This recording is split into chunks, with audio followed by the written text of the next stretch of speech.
বাড়িটা একটা অপয়া বাড়ি, তা না হলে দেখ আমার এত সুন্দর নাতনিটা পানিতে পড়ে কেন ডুবে মরবে বল? যে মেয়ে কখনো পানির কাছে যায় না বা পুকুরে যাবে কেন? আমারও তো নাতি হয়, ও মারা যাওয়াতে আমার কি কষ্ট হচ্ছে না? আমার তো সব শেষ হয়ে গেল রে বাবা। তাতে চল এ বাড়ি থেকে আমরা চলে যাই। যেদিন থেকে এ বাড়িতে ঢুকছি ঠিক সেদিন থেকে একটার পর একটা অঘটন ঘটতেছে।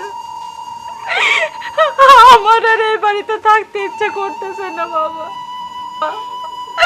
এই বাড়িতে থাকলে এর থেকে বড় ক্ষতি হয়ে যেতে পারে। চল বাবা আমরা চলে যাই এ বাড়ি থেকে। বাবা তুমি ঠিকই কইছো, এই বাড়িতে আমরা আর থাকবো না। চলো আমরা আমাদের আগের বাড়িতে চলে যাই। মা চলো বৌমা চলো।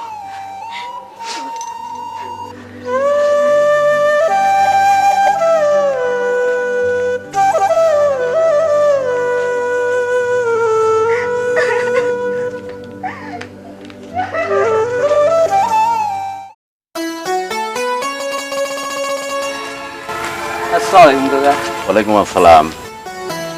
বাপ কোনে গেছিলে? কাকা গোরস্থানে জিয়ারত করতে গেছিলাম। আসলে বাপ পানি ডুবলে কেমবা করে বাড়িতে কেউ ছিল না? কাকা সবাই তো ছিল, কিন্তু বোঝেনি তো, ছোট মানুষ ছোটাছুটি করতে করতে পানির মধ্যে চলে গেছিল কাকা। মেয়েটার কথা মনে পড়লে আমারই খুব খারাপ লাগে। তোমার কম আসলে মেয়েটা এত চটপটি ছিলে, মানে এটা তো আর ভুলার না। হয়েছে কি বাপ, মনে করো যে ওই সবার তো মরে যাওয়া লাগে, আর ও বাচ্চা মানুষ, এটা আল্লাহ লীলে খেলা, বুঝছাও? লীলে খেলা বোঝা বড় মুশকিল আল্লাহ পাকে। কাকা দেখেন ভাগ্যের কি নির্মম পরিহাস। আমি 10 বছর যাবত বিয়ে করছি, কিন্তু আমার কোনো সন্তানাদি হচ্ছিল না। আল্লাহ পাক আমাকে একটি কন্যা সন্তান দিল কাকা, সেটাও আবার দেখেন আমার কাছ থেকে কেড়ে নিয়ে গেল। বাপ আসলে ইলে মন খারাপ করে লাভ নাই, কারণ একটা বিপদ আপদ তো হঠাৎই হয়ে যায়। এ ব্যাপারে দুঃখ করে না বাপ। তোমার মেয়ে ডাক দেখলি আমারও খুব খারাপ লাগে। আচ্ছা কাকা, দুঃখের মধ্যে আর একটা দুঃখের কথা। আমি যখন ঢাকা গেছিলাম তখন নাকি আপনি আমার বাড়ির মধ্যে গেছিলেন, আমার ঘরে ঢুকছিলেন কাকা। না মানে হয়েছে কি বাপ, ওই যে তুমি ঢাকা গেলে তোমার সাথে তো আমার দেখা হলে ওই রাত্রি না তোমার বাড়ির পাশ দিয়ে যে রোডটা আছে ওই রোড দিয়ে আমি যাচ্ছি, এমন দেখলাম চোর না কি এই গুড়গুড় গুড়গুড় করে তোমার বাড়ির মধ্যে ঢুকতেছে।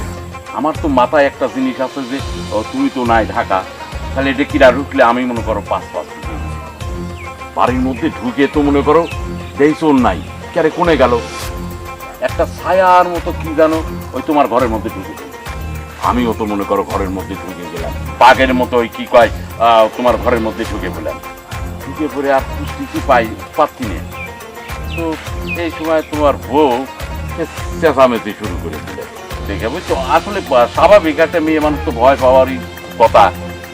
ওই শুনে তোমার মাও ঘরের মধ্যে ঢুকে আসলে। তারপর সব কি নোংরা কথাবার্তারা খুবের লাগলে ভাবছি। আচ্ছা কাকা, ওই সব বাদ দেন। আর কাকা, আমার মেয়ের জন্য একটু দোয়া করেন কাকা। বাপ, তোমার মেয়ের জন্য আমি সব সময় দোয়া করি, তোমার সকলের জন্যই দোয়া করি বাপ। কাকা আসি তাহলে। আসসালামু আলাইকুম। ওয়ালাইকুম আসসালাম।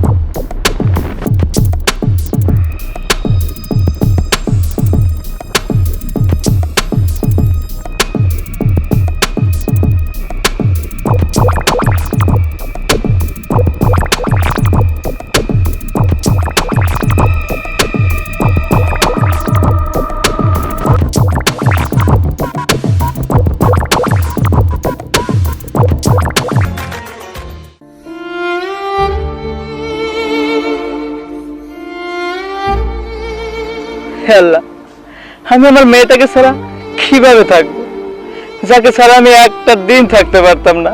প্রত্যেকটা রাত যে আমার বুকের উপর ঘুমাইতো। আল্লাহ, তুমি কেন আমার মেয়েকে কেড়ে নিয়ে গেলে আল্লাহ? আমি যে ওকে ছাড়া থাকতে পারতেছি না আল্লাহ।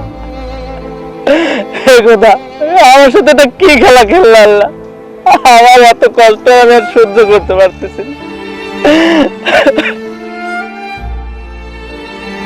হে খোদা, তুমি দিলে বা কেন, আবার কেনই বা নিয়ে গেলা? আমি কিভাবে থাকবো ওকে ছাড়া?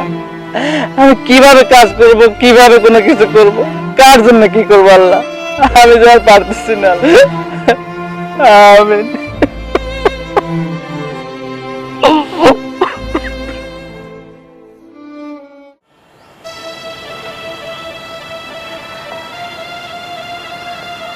শালার মনে করো যে কেবলই লাইনের ঘুরে চলে গেছি, এই জায়গায় যায় ব্রেক হয়ে যাচ্ছি। সেদিনকে রাত্রি যেতে মনে করো ও না চেঁচায়, তাই তো আমার কামটা হাসিল হয়ে যায়। শালা কাম তো হলে না। এমন মনে করো ওই মেয়ে মরে গেছে, দরকার পড়ে উইক পাওয়ার জন্য ওই বাড়ির সবগুলো মেরে ফেলবো, তাও ওই নামাজি হোক আমার পাওয়াই লাগবে। কিন্তু এখন কোনো কিছুই করা যাবে না, কারণ এখন যদি করবে যায় তাহলে গ্রামের লোকজন দামাক ধরিয়ে আমার পেট ম্যাট কিন্তু ফাটা ফেলা দিবে। মাথাটা ঠিক রাখা লাগবে। মাথাটা ঠিক রাখার জন্য কি করা লাগবে? গানের আসরে যাওয়া লাগবে। আজ রাত্রি গানের আসরে গেলেই মাথা ঠিক হয়ে যাবে।